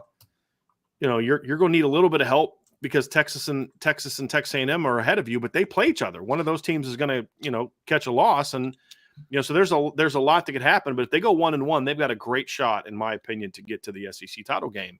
If they can win this game. If they lose this game, then a lot of the good vibes that are going around the program right now, as we've seen, Overreaction City, are going to go down, because now you lost to Arkansas and you got A&M and Bama coming up. That's going to be the storyline. So this is a big game for LSU in a lot of different ways. And, here's the thing, Bill. LSU has not played very well away from home so far this season. Arkansas has played very well at home. And honestly, Arkansas, I hate when people do this, but it's actually true. Arkansas is a lot closer to being 6-0 than they are being worse than 4-2. For sure. I mean, their wins have all been convincing outside of the Tennessee game. I felt like they outplayed Tennessee a good chunk of that game, and they did that with their quarterback missing half the game, and he was playing pretty well, I thought, in that game. And then, of course, they lose the game to Oklahoma State, where they had a big lead and blew that game. And then, of course, A&M beats them with a touchdown in a game where Arkansas had a fourth quarter lead. So this isn't a fluky Arkansas team, in my opinion. I thought they went toe-to-toe with A&M for 4 quarters. They went toe-to-toe with Oklahoma State for 4 quarters. They went toe-to-toe with Tennessee for 4 quarters. They're rested for a week, which means one of two things is going to happen, Bill. They're going to be able to get healthy, get right, be focused, and realize the opportunity that's in front of them. Hey, we're fighting for our coach. We're doing this. We're doing that. They're still in the SEC hunt as well. Or they're going to be reading the press clippings about how hard it is to play at their place and how good they are, and they can beat LSU. And then LSU comes out and smacks them, because LSU's going to come into the sucker pretty battle-tested after last week. That could be good or bad. It could be good because they're ready for a big game. It could be bad because they put so much emotion into last week's game that sometimes it can be hard to match that a week later when now you got to go on the road. Yeah, and we'll see if their running game can get going against the last 3 against Power 5 opponents, Power 4 opponents. They're right around 4 yards per carry, 4.1 against South Carolina, less than 4 the last 2. You've got to be able to run the football on the road. Otherwise, you're stressing out Nussmeier a little bit, who is nice. He's got a little bit of Favre in him. Couple picks the last couple games, but then he'll throw a dart or a dot or whatever the kids call them now. My kids call them dots. He's pretty good, though. 18 touchdown passes, done really good job. And I think that matters on the road. And again, I think this is the second road team on this show. I've said it. I think they're the better team. Mm-hmm. So now they just got to go out and prove it. The interesting thing, Bill, is going to be, can Arkansas get pressure on Garrett Nussmeier? Like I don't know that you're going to be able to make some of the insane plays week after week that he made last week. He's going to need a little bit more time. Ironically, LSU hasn't actually given up a lot of sacks, but they did allow a decent amount of pressures last week. They did force him to make a lot of plays off script, and we're going to see if they can kind of get after it. That's going to really be a big part of this game. And then, can Arkansas get its run game going? I mean, that's going to be a big part of this game too, Bill. I mean, this is a team that's averaging 199.5 yards per game on the ground. They're only giving up 106 yards per game on the ground. Their rushing offense has not been great the last couple games. Can they get that going? Because I don't think that they're going to be able to beat LSU in a high-scoring game. I don't. I think if they're going to upset LSU, it's because they're going to have to win just like the Tennessee game, Bill. It's going to have to be low-scoring. You force a lot of punts. You get them off the field. Your offense goes on long drives. You prevent LSU from really getting any kind of rhythm. I think that's the recipe to success against this LSU team. I don't think this is a game where you get into a shootout. This team doesn't have the firepower to go toe-to-toe with LSU. If they're going to upset LSU, I think it has to be a game where they are ugly. Yeah.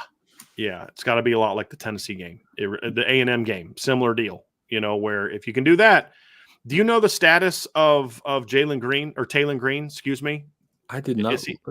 I would assume he's playing, but we'll see. Yeah. That obviously would factor in. He was one. The other one, I'll answer that if you can tell me if Haynes King is playing Saturday. Did they say anything about that? They said he's day to day. Some of the reports I'm getting from different people is there's some doubt that he's going to play. And honestly, for me, Bill, it comes down to, even if you are able to clear him last minute, I think LSU has a decision to make about or Georgia Tech has a decision to make whether or not they think it's even the best thing to play him in this game. Right. And that's because this is not a conference game. Right. It's not a conference game. It's not a game where You know, if let's say you play him and he plays great and you beat Notre Dame, but he gets hurt again and he's out for the next month. Okay, you got that big one. You're not going to go lose out multiple games over the next month because you can't beat the teams moving forward without him. And you're still in the ACC title hunt, in my opinion, if you're Georgia Tech. I mean, you got 2 losses, but I think there's going to be a decent amount of 2-loss teams in this league when we kind of get down to the end of the season. So it's going to be an interesting decision by me. Most likely they'll play him if he's able to play, but I'd think twice about it, to be honest with you. Early would. Yeah, and talent sounds like he's day-to-day too, and we'll see. But, I mean, regardless, Arkansas isn't going to change their formula. They're going to try to run the ball, make it ugly, and just don't know if they'll be able to replicate the Tennessee thing against an LSU offense that I think is going to take more chances and live with them with their quarterback. So I put LSU 24-17. 24-17. So you actually do have it being a little bit of a lower scoring game. At Arkansas, here's why I hate to say this, because I already got in enough trouble last week when I picked LSU to beat Ole Miss. My wife wasn't happy with me, and a lot of other fans weren't happy with me. But I've been back and forth in this game all week, and I'm right now leaning towards LSU, to be honest with you, Bill. Although by the time I put my official prediction together, I may change my mind on this one, because I think Arkansas's defense is good enough to hold LSU to 24, 21 points. I don't think LSU's this like great offense, and we're living off of how good they looked against Ole Miss last week, but this is an offense that sputtered a little bit against South Alabama, sputtered against UCLA, sputtered early on against South Carolina, sputtered early on against Nicholls State, couldn't put the ball in the end zone against USC. It's been a very flashy offense, but it hasn't been an overly efficient offense, and Arkansas is a team that can create a lot of inefficiency there. I just don't know if Arkansas can score enough in this game. Mm-hmm. Because they looked great on offense against Oklahoma State, but that hasn't been replicated. And as we've come to find out, Oklahoma State's defense isn't very good. Right. So that's my concern. So I actually have it as a 24 to 17 win for LSU. I've been back and forth on this. If you'd asked me this yesterday, Bill, I'd have picked Arkansas. That was the same score I had. 21-17. I would have gone the other way and had Arkansas win 21-17 yesterday. I may change my mind by tonight, but as of right now, where I'm at, Bill, I look at the analysis, the breakdown. Even without Harold Perkins, I think LSU wins a close game. I just don't think Arkansas is a good enough offense. Now, LSU's defense isn't very good, but it's good enough where I think they're able to keep them to 17 points, especially if Taylor Green's not 100%. That's going to be the big key. If Arkansas can run the ball, they will win this game. But they just haven't ran the ball overly effectively the last couple games, to be honest with you. And I think LSU is a little bit more experienced than that Tennessee offense, which struggled in that big moment against Arkansas. So we'll see. Yep. All right, Bill. So that brings us to our final game. And this is obviously the biggest game of the weekend and one of the biggest games of the season, and a game that has a lot more postseason implications, I think, maybe than some people thought it would have, because one team is going to be a lot closer to potentially not being a playoff team if they don't improve how they're playing. That obviously, we're talking about number 5 Georgia playing at number 1 Texas. The game is going to be at 7:30 on ABC. Texas is a 5-point favorite. And this is a Texas team that's playing well. They obviously have Quinn Ewers back. He shook off a little bit of rust early last week, Bill, and they eventually kind of got rolling and dominated what is a very good Texas offense. A Texas offense that Oklahoma defense. They dominated a very good Oklahoma defense. Up to this point in time in the season, I mean, Oklahoma is not a very good football team, Bill, but their defense has been pretty good so far this year, and Texas rolled them pretty good once they kind of got their feet underneath them in that game. So it's a big game for both teams. I mean, for Texas, it's about prove that you're legit, because I do think there's some doubts about how good is Texas. They haven't played anybody so far. They beat Michigan, who's not very good. They beat UTSA, who's not very good. Louisiana Monroe's okay. Mississippi State they beat with their backup quarterback. They did pound an Oklahoma team that was ranked. They beat Colorado State. This is their first big test. And what we have seen in a lot of games, Bill, is teams that have not been tested going to face teams that have been tested. It has not gone as well for the teams that have not been tested yet. And will that be the case for Oklahoma? against a Georgia team that's played in a lot more competitive games in recent weeks. Depends on whether or not Georgia plays better, because if they play the way they did the last 3 weeks, they're going to lose this football game. If they play the way that they did people think that they should, then they got a shot to win this game. It's going to be a very interesting ball game, Bill. Very, very intriguing matchup. Yeah, and obviously everything you said about the test.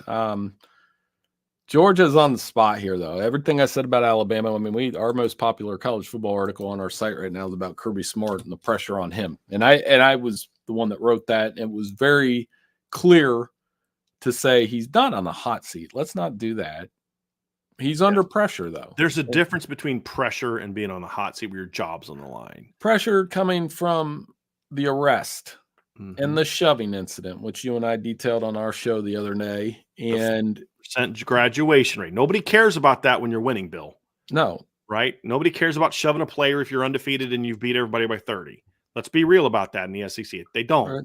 Start losing games, and all of a sudden, these things start mattering a little bit more to people all of a sudden. 99 wins at Georgia, has a chance to win 100, which would be, it puts him like so if you take the coaches, active coaches in the FBS with 100 or more wins, Kirby's winning percentage right now is 853. The next highest guy with at least 100 wins is Dabo at 799.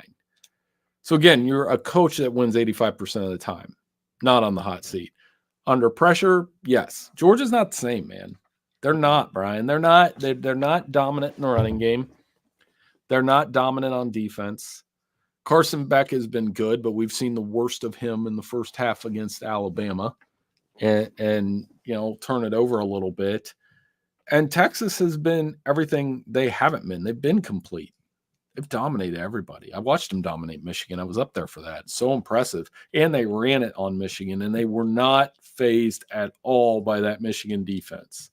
At all. From the opening drive on. So one thing, I'd love to hear your thoughts on is how much is Sark going to turn Ewers loose? He kind of played conservative with Ewers last week. I think that was smart. I mean, again, you're playing a very good defense that wants to get after the quarterback in his first game back. I don't know if there was necessarily a need to come out and turn him loose. I really don't. Like I said, I think they kind of, as they got into a groove, they really got rolling. I think he's going to open it up. I think he knows he has to, because, look, here's the deal.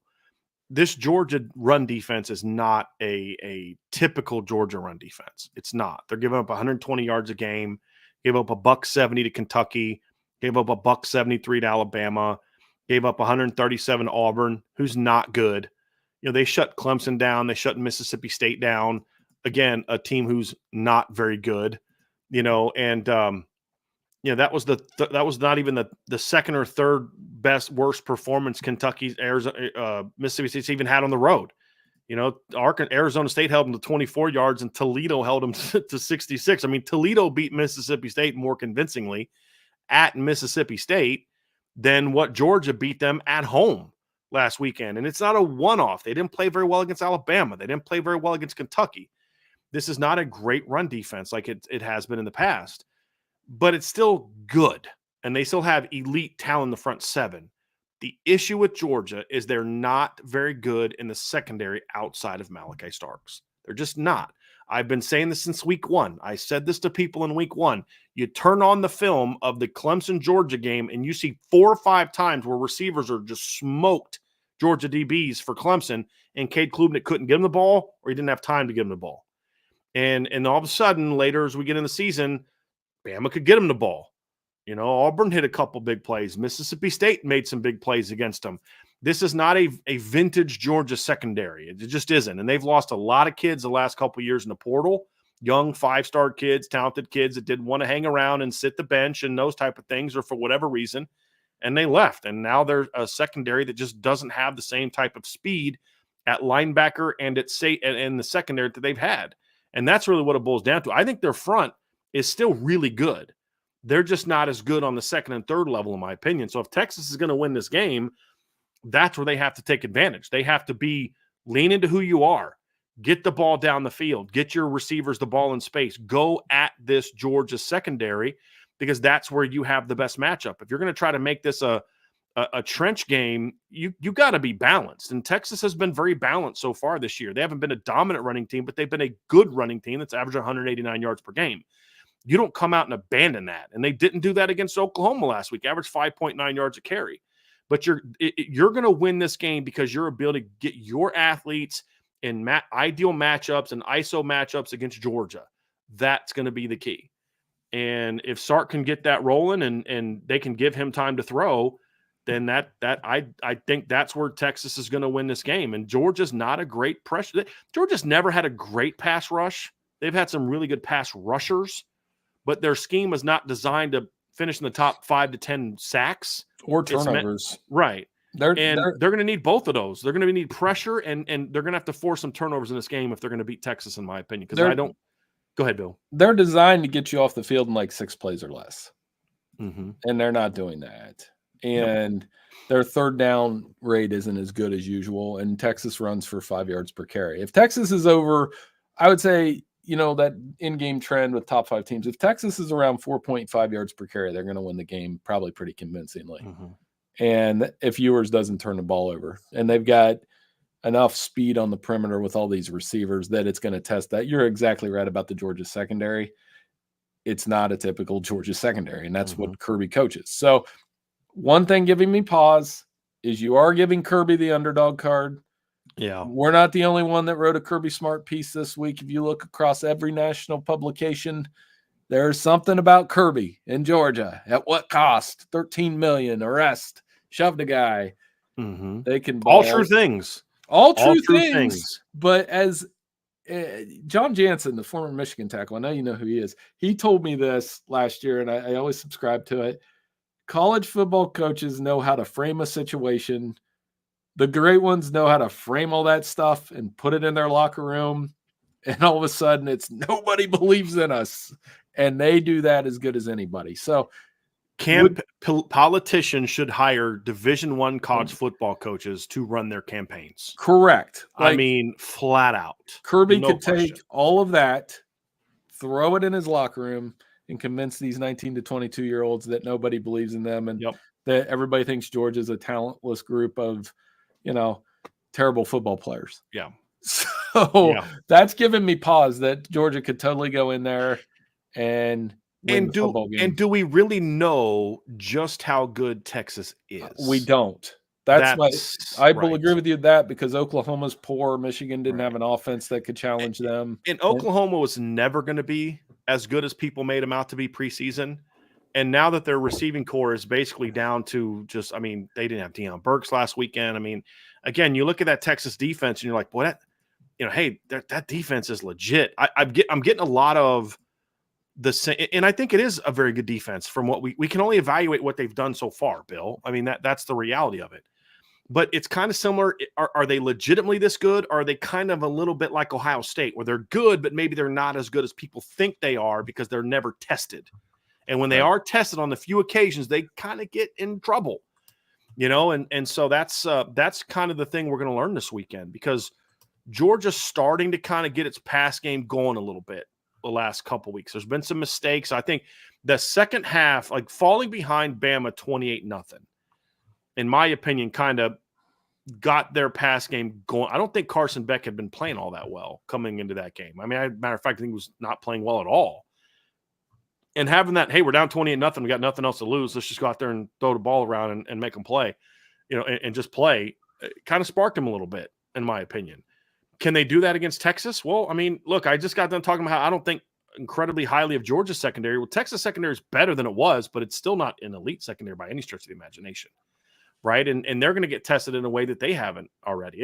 And sometimes, Bill, sometimes it can be to your detriment that you've never been challenged. Right. And then all of a sudden, you're not only challenged, but you're challenged by a top 5 football team with a very talented roster that isn't as good as it's been when you compare it to itself. But when you compare them to everybody else, still a pretty talented football team. Yep. Even with all the issues. And and they are tested. They have been tested. And it's going to be interesting. That's the thing that everything about this matchup, Bill, makes me think Texas should win, and Texas should win convincingly. Look at all the numbers, compare all the results, all the data, but that's not how football works. I mean, if you Mhm. look at how Oregon played against Boise State and some of these other teams, like, man, Ohio State should smash this team. That's not how it works, Mhm. And I'm very curious because I still don't know who Texas is. They're 6 games into the season, and they haven't really played a team with a pulse, honestly, especially one on offense. I mean, who's the good offense that they've played so far this year? Right. They've played. I mean, they've played 2 good defenses. So we're gonna find Right. out. This is the best offense they've seen so Right. far. Is that interior for real that lost guys in the NFL draft? Jaday's really good. They've got a guy in the secondary. He's really good. And we'll find out. But one thing worth knowing as we pick these, and I picked the last 2 wrong. The 2 top 5 showdowns so far this year, underdogs won outright. Alabama and Oregon. Both games hit the over. So if you're looking at that, like the over hit because they're shootouts, and this is something I was on to this a couple years ago, that in most cases when you have a top 5 game now, it turns into a shootout. Offense beats defense. Yeah. And that's happened consistently with the exception of in the regular season, with the exception of Tennessee, Georgia a couple years ago when Tennessee just kind of lost. I think it was like 27-13, something like that. And they Georgia's defense just smothered them. You said Oregon, Ohio State. What was the other game you were talking about? Alabama, Georgia. That's right. Alabama was a dog and it hit the over. So you could see now here's one difference though. Both of those dogs were dogs at home. Home dogs, correct. Right. That's the opposite here. Now the underdog is going on the road. And I'm curious how that plays into it. You know what I mean? Like those point. Does Oregon get beat last week, or does Ohio State get beat last week at the games in Columbus? Probably not. I mean, doubtful. Does Bama jump up on Georgia 28-0 if the game is in Athens? Don't know. I don't know. We'll see. But it is. Well, talk to me about how you see the game. How it's. We've talked a lot about how it could go, Bill. Talk to me about how you think it's going to go, because, I could see a lot of different outcomes of this game because, and the thing that really concerns me is, again, it's because I still don't know just how good Texas is. I think they're very good, and I don't know yet how. When I look at this Texas team, how are they going to handle maybe playing a team that can match them for talent? They haven't done that a whole lot the last 2 years. Right. And when they have, they've had some great moments going on the road, beating Alabama last year, and then other times they haven't. And I think that game also is a little something that could factor into this game too, because Texas is going to be afraid of Georgia because of some of the big games they've played. They've been in the big house. They've gone to Alabama and beat them. Like, this isn't going to be the moment. I don't think is going to be too big for them. It's going to come down to Georgia just going to have to outplay them, right? Which I think they can. But it's not going to be we're not prepared for the moment type of situation. No, I think Texas, I think it's pretty nip tuck first half, maybe like 17-14 either way at halftime.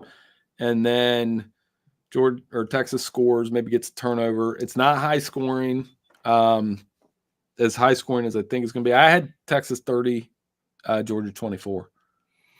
So they go back and forth a little bit. Bert Auburn, pretty good kicker. I think he nails a couple field goals. And he nails a couple kickers. That would be interesting. I might get him in a little bit of trouble. He might kick another kicker. No, he will definitely. I think Texas wins the game by 6. That line keeps climbing. Betting faith in the Longhorns, that always gives me pause too, because Georgia absolutely can win this game. But I think we get to Sunday morning, Alabama wins, narrow win. The pressure comes on Kirby, because Georgia suddenly has 2 losses. 2 losses, you'd be 2 games behind Texas.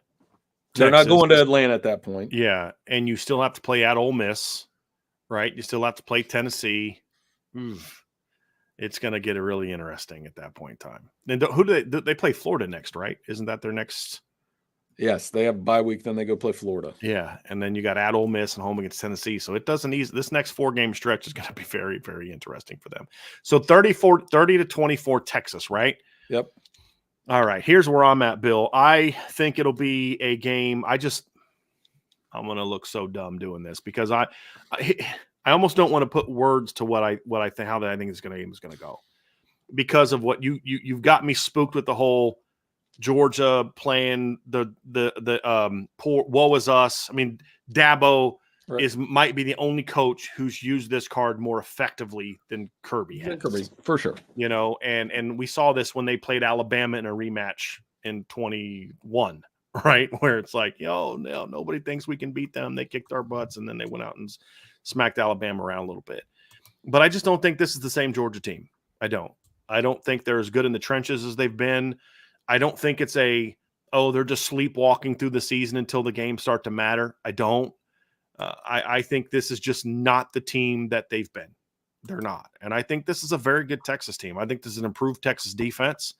I think this is a Texas defense that can, in my opinion, put enough pressure on Carson Beck to make him a little bit more inefficient than Georgia needs him to be to win this kind of game. I don't think that Georgia's necessarily a team that's been able to go into games and have the success. And at the end of the day, I still come down to,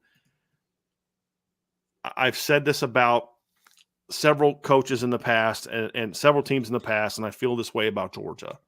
The further away we get from the Todd Monken tenure at Georgia, the less dynamic they're going to be on offense.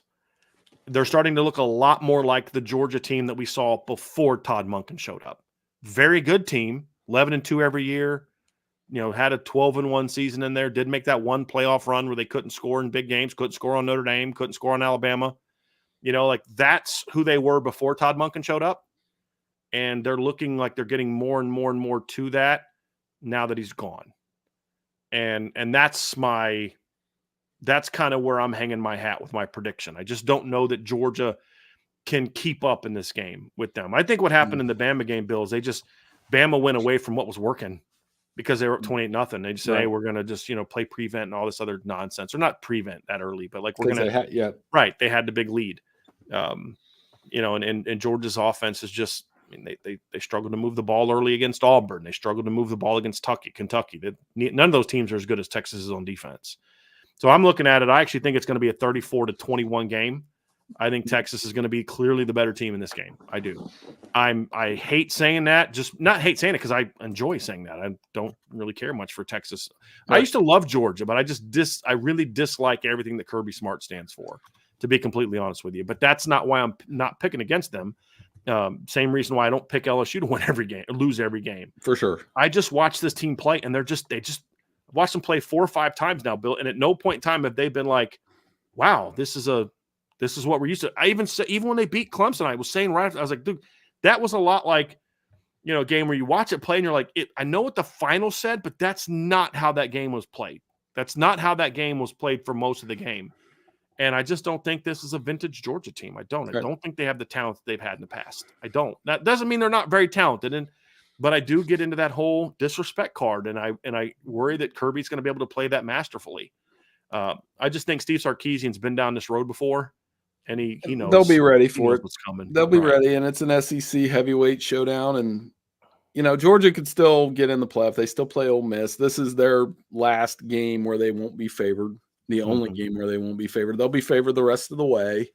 But yeah, everything around Kirby, it's going to get loud. And we mentioned the shove, and we mentioned the arrest, and we didn't mention the NFL rumors. I mean, you see those, they're never substantiated, but I've said all along, and I'll leave you with this one, that if I was Jerry Jones, that's the guy I would call.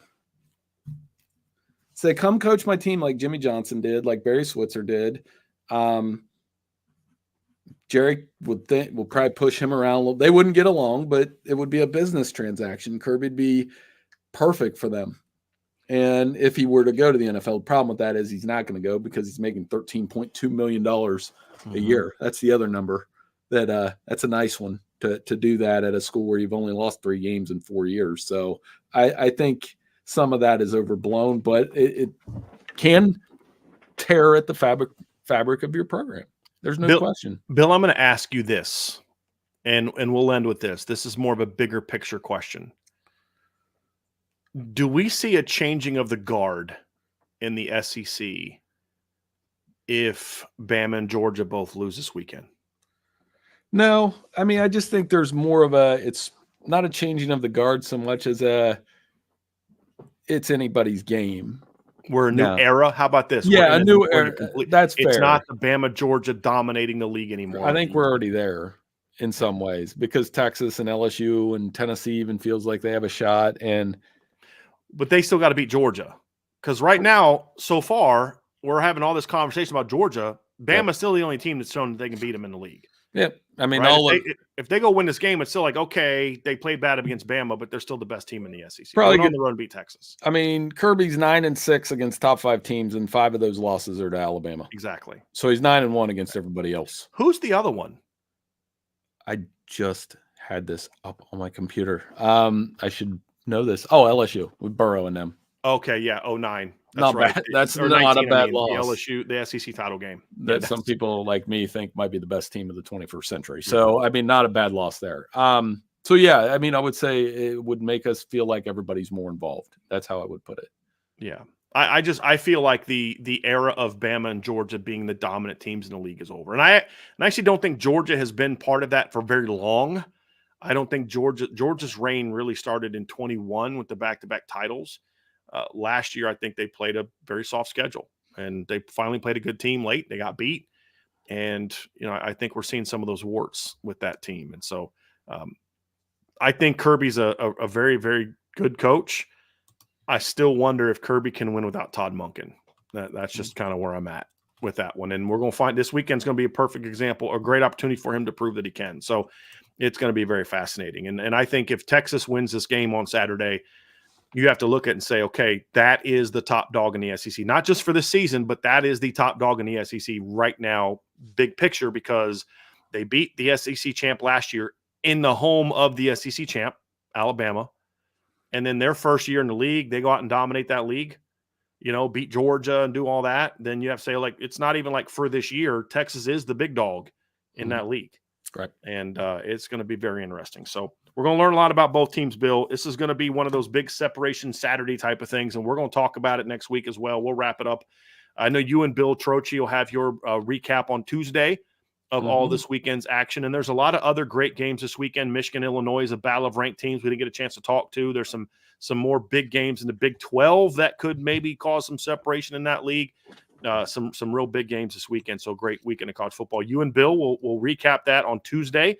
So folks, if you are not subscribed to the CFB Nation podcast, please do so. We'll have Bill Trocchi and Bill Bender's preview of the weekend up in the morning, tomorrow morning. So you'll get a chance to see that. You'll also get a chance to hear this on the Irish Breakdown podcast.